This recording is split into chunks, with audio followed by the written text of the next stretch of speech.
Hi everyone, my name's Alicia. I am going to talk about the transmission, prevention, and treatments for hepatitis C. I'm going to be probably looking this way at my computer because I have my PowerPoint up on it. I'm not able to project it to where everyone can see it, unfortunately, so it will be attached with the video. So make sure you check that out as well. So about me before we get started, I am an EMT on an ambulance and in a hospital. I do have my IV certification, and the way to get the IV certification is to take a class on bloodborne pathogens, which does include hepatitis C. I've also done more research on my own so I can understand this illness and prevent it, because I really do not want to get hep C. It's a very, very, very ugly disease that can kill you.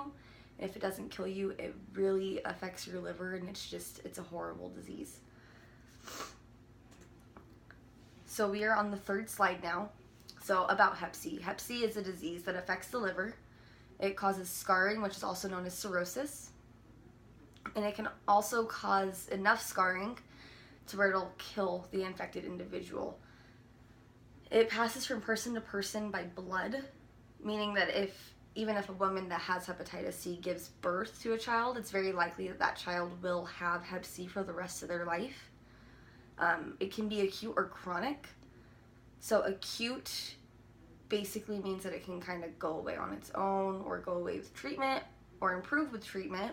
Chronic means that it's going to be lifelong.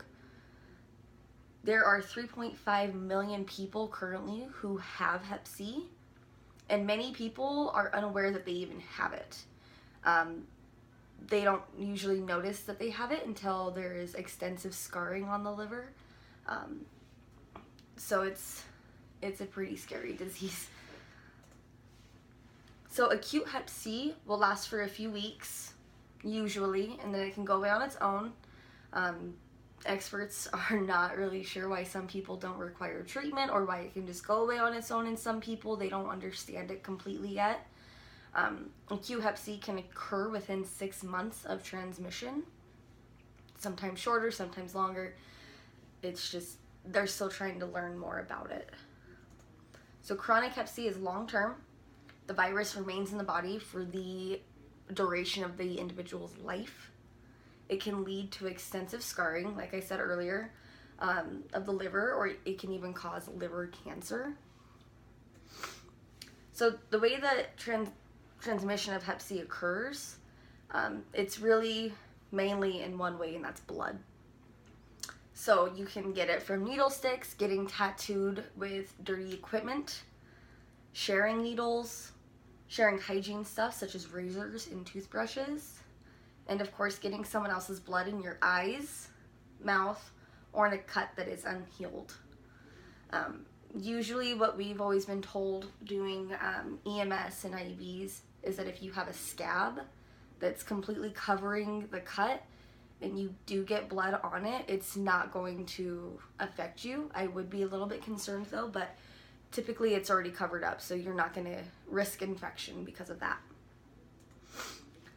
So the easiest way to prevent it is to treat every single person's blood and bodily fluids, it doesn't matter what it is, as if it is infected and contaminated. If you're in healthcare, wear personal protective equipment or isolation take isolation precautions. Wear gloves, a mask, face shield, glasses, whatever it is that's gonna keep you safe, wear it. Typically when I come into contact with a patient that I'm going to be dealing with bodily fluids, I'm going to wear gloves. I have my glasses, so usually I just take that as it's gonna be okay, and I'll wear a mask. And if it's something that I think is potentially even more contaminated, if I'm dealing with feces or with large amounts of blood with traumas, I will wear a gown to just try and protect myself as much as I can. And like I said earlier, even if you know the person very, very well and you think it's okay, they don't have anything, take every precaution necessary, because like I said, people typically don't know that they have hep C until 6 months from transmission, sometimes longer. It can take a long time for extensive scarring of the liver for them to realize that they have it. If you're going to get a tattoo, which I have very many of, as you can see, make sure that you watch your artist open everything that they're going to use. If you don't watch them open it and it's already open, laid out, you can always ask them, hey, can you just throw that out so I can watch you open something new? A good artist will never tell you no. They'll understand because they are more at risk because they're dealing with your blood. So they understand, they'll do it. If they tell you no, then just go somewhere else. In Grand Junction, actually, there is a needle exchange program, and I think there are many all across the country. I don't know exactly where or how many there are, unfortunately.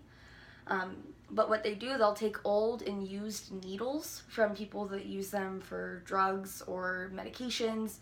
You know, it really doesn't matter what it's for. They don't care. They'll take them, and they'll give you new, clean needles. They also offer testing for hepatitis C and HIV, and they also do STD testing as well. So it's a great program. And unfortunately, there is no vaccine for Hep C, only for Hep A and Hep B. So the treatment is basically the same for acute and chronic Hep C. There are newer medications that work better and have fewer symptoms. So those are becoming more widely used by people that do have Hep C. And 25% of people will not require treatment and will just get rid of it by themselves somehow. So there is a correlation between hepatitis C and HIV, and there's also a big difference. So Hep C can live outside the body, HIV can live outside the body for minutes.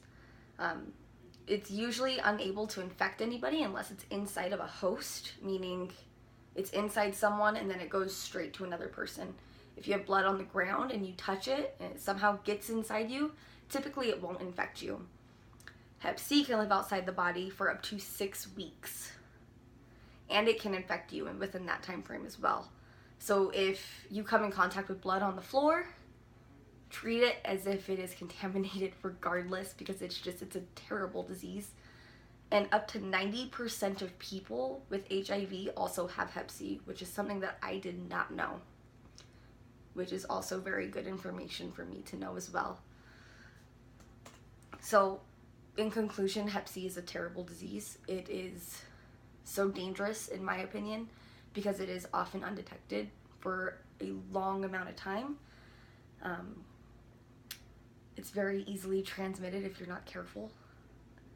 So that's all about Hep C and how to prevent it and the different kinds of treatments, which they're basically the same treatment. And thank you for watching.